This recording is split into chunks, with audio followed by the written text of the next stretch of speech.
Let's get your impressions first. Did you get a chance to watch the Oregon-Washington game? I did. What'd you think? That was a great football game. What were your takeaways just generally from that? The only thing that really stuck out to me, you had two high-flying offenses going up and down the field. It was a great game, one of the most competitive college football games I've seen this year. Fun to watch if you're a football fan. Fun to see all of these players that played in that game. You're going to be seeing playing in the NFL as well. There's a lot of prospects in that game, and we're going to highlight a few coming up here as we get into the show. But very, very fun game to watch. And I've been to that stadium, and it is one of the, even though it's an outdoor stadium, one of the loudest stadiums I've ever been in. And when you are up in that press box, which is about 25,000 miles high, little ants running around on the field, when they start jumping up and down that stadium, that whole press box shakes. And It's I made one mental error. just Uh, one? yeah. Well, it wasn't a mental error. It was a little hiccup. I went to a night game there.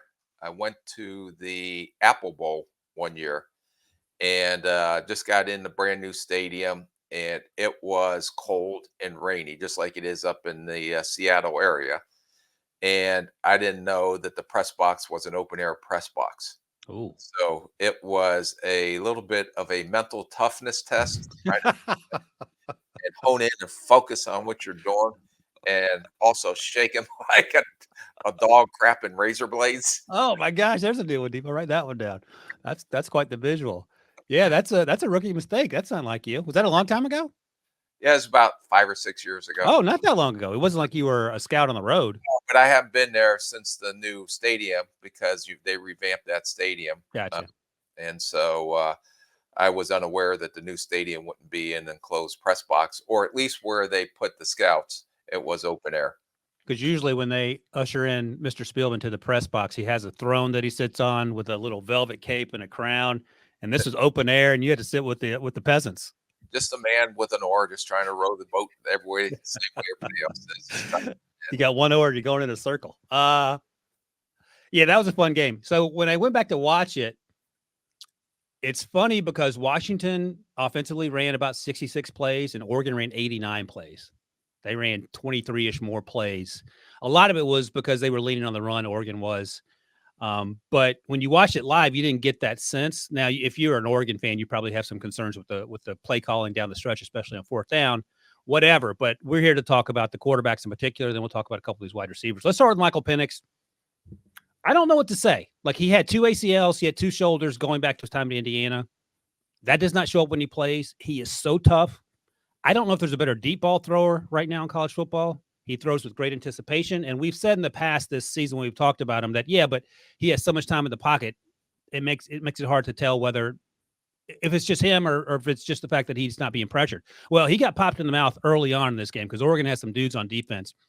Never lost his focus downfield. Took some hits, made some decisions that maybe he wanted back. He did have an interception. Roma Dunze slipped on that interception. But I came away with this more impressed coming out of the game than I was going in with Michael Penix Jr. Yeah, no, I put that he may end up if he has a legit argument to be the number 3 quarterback off the board right now if the draft was tomorrow. But there's 2 things that probably he is a pocket passer. He's not a great athlete to buy a second chance in the pocket. And the only other negative I had coming out of this game is that he does get hit in the mouth, but he gets right back up, tough as nails. But when he does get hit, some of his accuracy will fall off. Where Here, can you I like, ask you a question real quick? When you yeah, say not athletic, is he more, less, or the same as athletic wise as Tua is in the pocket? I think he's less athletic than Tua is in a Okay. pocket. Okay. So I don't see him getting very creative outside the pocket. Now he'll hang in there. And if he does try to buy a second chance, he just doesn't move well enough to buy a second chance. So I'm going to label him, whether it's fair or not, in my opinion, is more of a pocket passer than an off schedule creative playmaker. Yeah. But he does have great anticipation. He throws with great accuracy. He ices his arm down after every because of how many deep shots they take. And I know. he may be the best deep ball thrower in this draft by far. So much. I mean, it helps to have, we'll talk about Roma Dunze in a second, but to have someone who has the strongest hands in college football as well. Because if you throw it up, Roma Dunze is coming down with it, and he's built like what looks like an edge rusher. And the one thing that really stuck out to me, and when you start to, as I was watching this, is that he has such a quick release. Mm. And I don't want to say because he's left-handed, but his release reminds me of Tua's release when you watch Tua play with the Dolphins, as far as the ability to get the ball out and to anticipate, and the timing with the receivers that he has is incredible. So I'm going to go on record and say I think he's a little better athlete than maybe you're giving him credit for. I think he's in the Tua range, but he's not a plotter back there. I mean, he's not Tom Brady. No, but he is, compared to today's athletes playing Yeah. the position, would be labeled a pocket passer. Yeah, he ain't Lamar Jackson either. He's right. No. He's closer to the Tua than Lamar. Okay, fair enough. So look, man, if you told me he went in the first round, maybe even the middle of the first round, I wouldn't bat an eye at that. Is that too rich for you? I think that, like I said, coming off of this game with that type of stage and that type of hype going into that game, it's amazing that the Pac-12 was going extinct. Maybe the best conference in college football. I know. And they've got 5 or 6 quarterbacks that are going to get drafted. It's crazy to me. So the last 2 throws he made, one was that whole shot to Jalen Polk, who we'll talk about as well. Then he came back and threw that back shoulder to Odunze, and he snatched. Those are 2 big boy throws in high pressure situations that if you're sitting there freezing your butt off because you didn't bring a jacket, you're making note of that, right? If I was not shivering and you're trying to write like that. But no, those type of throws really stuck out to me. And those are NFL, as you said, if you want to use the word big boy throws. I don't know if it's politically correct, but you can say big boy throw. They are big time throws. Yeah. Yeah. Okay. Well, I'm taking him as QB3 right now. It's not necessarily that Shedeur Sanders has fallen off the map, but he's probably coming back. He struggled a bit recently. That offensive line is in shambles, and it has less to do with Shedeur and more to do with the way Penix is playing for me. Across the field, Mr. Bo Nix. And we talked about this a lot in August with a lot of these quarterbacks, rookies who came in and dominated preseason. I mean, they laid eggs subsequently when they were asked to start in the regular season, but whatever. Aiden O'Connell and DTR in particular, Dorian Thompson-Robinson, who looked great in preseason because they had so much experience in college. I think Bo Nix is 36 years old. He's been in college so long. But the athleticism pops. I always am surprised at how athletic he is, even though we've watched him every week. He has a good arm. I think he typically makes good decisions. Now, he's a tier below from Michael Penix Jr. for me. I think sometimes he makes good decisions when he gets outside of the pocket. That first touchdown he threw across his body into the end zone. I loved it. He had a similar play later in the game, which should have been intercepted. And it's, you talk about this a lot. Just throw the ball away and live to play another down. I think also one of the things that I struggle with watching him is that he is inconsistent on his intermediate and deep throws in terms of layering the ball. Sometimes it comes out too flat. Sometimes he seems to have too much on it, and I would like to see a little more consistency there. That said, I have been impressed with what he's done at Oregon in a year and a half. He is not the same level of quarterback in the pocket as Penix is. Yeah, that's a good way to put it. So, but he is more creative outside the pocket, and he keeps his eyes down the field. He made, like you said, some great throws in this game when he's off schedule or outside the pocket. I think he may be a better thrower on the move or outside the pocket than him trying to sit there in the pocket and get through progression in a read. Let me ask you this, though. When you're talking about this in the room in the spring, maybe, you need someone to play within the offense, though. So how are you figuring? You're asking yourself, can he play within the offense that we're going to run? If it's a West Coast offense and the ball's out quick, but is he in the pocket, and is he inaccurate? I don't think he is as an accurate of a thrower in the pocket as he is outside the pocket. I have some questions with his accuracy. Okay. And the thing that really soured me was right before the half on 3rd and 3 at the goal line. And he had a wide open. He kind of rolled to his right, had the wide open running back, made a really poor throw, which it should have been, as you said, a big time throw. And it was a layup. Just put it out there, let him run in, and you go in with the lead at half or whatever the score was at the time. And then watching the game, he went and was not yelling, but encouraging the coach to let's go for it on 4th and 3 instead of kick the field goal. And then he rolled to the right again and just threw it up there and incomplete. They go into the half, no points. That 3 points was the difference in the game of taking it to overtime or not. But I Yeah, was really disappointed in that sense is that you had an opportunity to make a very easy throw for the running back to basically walk in the end zone right before the half, and it didn't execute. yeah, no, I get it. And to his credit, he came down and had some big time throws that last drive as well for Yeah, Oregon in the that, fourth quarter. And yep. I would just I agree that you can't dirt that throw. It's a layup. A seventh grader can make that throw.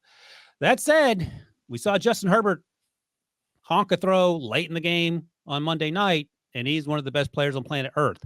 So you got to figure out what it means. Is he? But that's a whole nother Yeah, podcast. I know. Golly. I don't know, man. I love Justin Herbert, and it just didn't work. I don't know why they can't beat teams. The Cowboys are a good team, but they should have won that game. That's a conversation for another time. All right, so Bo Nix to me feels like a day 2 guy, maybe even round 2 because of the do you call it upside when you're 24? That's too rich for you? I think he's maybe a third rounder. I'm going to put him in that category, borderline third, fourth rounder. So let's see. Like Now, but it'll be interesting if all these guys show up down at the Senior Bowl and we actually get to see him throw live and watch him practice right. during the week, because that will determine a little bit on getting a real true sense and feel for him, because you can see everything that you can't see on tape. Yeah. And I don't want to spill the beans. There's a chance it might be the Shrine Bowl too, so we might be doubling up. So we'll see a lot of these guys. Speaking of the Shrine Bowl, last year DTR and Aiden O'Connell were there. And if you had to draft Nix, DTR, and O'Connell, how are you ranking those guys? He's like an in between. Okay. You like DTR a little better? DTR, maybe a little bit more accurate thrower than DTR, I thought, coming out of UCLA. Better athlete than O'Connell, but maybe not as polished as a passer from the pocket. So Yeah. I put him right there in between, whichever way you want to throw him in a bag and pick him Well, that out. says early day 3 then. Yep. Okay. All right. I'm going to stick with day 2 just because the upside. But let's go to these wide receivers, and I'll just name them, and then we can talk about them. Rome Odunze, we talked a little bit about. Jalen Polk, we talked a little bit about. Jalen Polk made my top 50, by the way. Troy Franklin as well on the Oregon side. All these guys went over 100 yards. What do you make How of many cases? guys you have in your top 50? 150? You can only have top 50 means there's only 50 guys. Every guy we talk about's in your top 50. I don't know how you fit them all in. It's amazing. It's the same thing. Like everyone's a first round grade for me too. That's just how it works. Incredible. I know. It's wild for sure. So let's talk with the Washington guys first, and then we'll go to Troy Franklin on the Oregon side. And I talked about Troy Franklin a few weeks ago when we talked about the Oregon-Colorado game, how he flashed there. Odunze's just, I like him more and more the more I watch him. When I first saw him over the summer, I thought maybe he wasn't as twitchy as he turns out that he is. But physical, fast, stacks these cornerbacks on these vertical routes, and then he just wins jump balls. And I know a lot of times we talk about, well, if he's not creating separation in college, maybe he's just slow. He's just taller than everyone else. I feel like Odunze checks a lot of boxes. Polk, number 2, is a little twitchier, a little thinner in frame, but he can high point the ball as well. And then Troy Franklin reminds me a little bit of Polk in terms of the way they approach the game, but I didn't think Franklin was quite as smooth in his movements as Polk was. No, Odunze's really helped himself. Now he may be climbing his way up into that first round too, as we try to figure out who the number 2, 3 receiver is. I mean, I think he's starting to get his name in the conversations with the neighbors of the world, even though he may not be as fast. Yeah, I agree. Bouquet from Ohio State. So it's going to be a really strong receiver. Coleman at Florida State. I mean, there are going to be some really good receivers in this draft class the more it continues to unfold through the season. But Rome has done a phenomenal job as far as when a play needs to be made in a critical situation in the game. Penix knows he can put the ball up, and Odunze has a pretty good chance of, if it's in a contested situation, if it's a back shoulder throw, he is going to go get the ball. And he just seems to come up with big plays in critical times during the game. He is excellent size, excellent strength, body control, everything you're looking for. He may not be the most electric with the ball in his hands after the catch, and he's probably not going to run a 4.3, but he is a extremely talented receiver that wins down the field because of his athleticism to go up and get the ball and his strength to go up and get the ball over a DB. Yeah, I forgot to do. I'll go back and do it. I forgot to do the Spielman trick of counting 2 steps for 5 yards and trying to translate that. Someone who actually listened to the show mentioned in one of the comments they did exactly that with Brendan Rice, the Jerry's son for USC, and thinks he might be a 4 or 5 guy. So we'll find out. So look at that, Rick. You're spreading your wisdom around the world. One of the notes I wrote down when I was watching this game is, why on God's green earth would you leave Odunze in single coverage if you're Oregon down the stretch? Because you know where the ball's going, and he might as well be uncovered at that point. Right, but Polk is a good receiver. It's the first time I really noticed him or got a chance to look. What'd you think? I think he's a smooth athlete. I think he's fast. I think he has a large catching radius. I think he made some big plays down the field in this game. I was kind of pleasantly surprised. I think he needs some route refinement. I don't think he's in the upper echelon of receivers. We didn't even talk about McMillan, who's also on that roster. He got hurt. He's been battling injuries the last few weeks. He played the first few snaps and came out as well. But right, yeah. But this Polk has kind of stepped up in his role. Yeah. They have NFL talent at the quarterback and receiver position. And that helps. Yeah. Why the Huskies are where they're at right now. Yeah. And they may be a Final Four team if they keep going undefeated. I mean, they're better than USC right now. And I'm looking forward to that matchup, which I think is later this fall. And what about on the other side, Troy Franklin, who reminds me, as I said, a little bit of Polk, but I don't think he's quite as sudden or smooth in his movements. Yeah. You didn't like him? He made some explosive plays. It takes him a while. Like, he tried to run a stutter go. He has to gear down. Then it takes him like from gear 1 to gear 2 to gear 3. It takes him a while to get going back up again. But he's not very twitchy, especially with routes coming back to the quarterback. I do like his catching radius. He had the 3 explosive plays I charted, 30-yard touchdown, the 9 route that looked like a busted coverage. Should be had very good tracking skills. He just doesn't do much after the catch for me, even though he made some explosive plays. And I think he needs to get stronger when he's in a contested situation. Too many times for his length. Now, he looks wiry. I don't know how much he weighs, but he lets the DBs come through him to have pass breakups, where when you compare him to Rome, that guy, no one's coming through. He is a man's man. Yeah, he's boxing out. He's boxing out, and he's like a small forward on a basketball team. This kid needs to get stronger in contested situations and go get the ball. I don't know what type of workout Troy Franklin would have to do to look like Rome Odunze, but it's probably not legal. So I would just encourage him to work out to look like me, but then that's a whole other.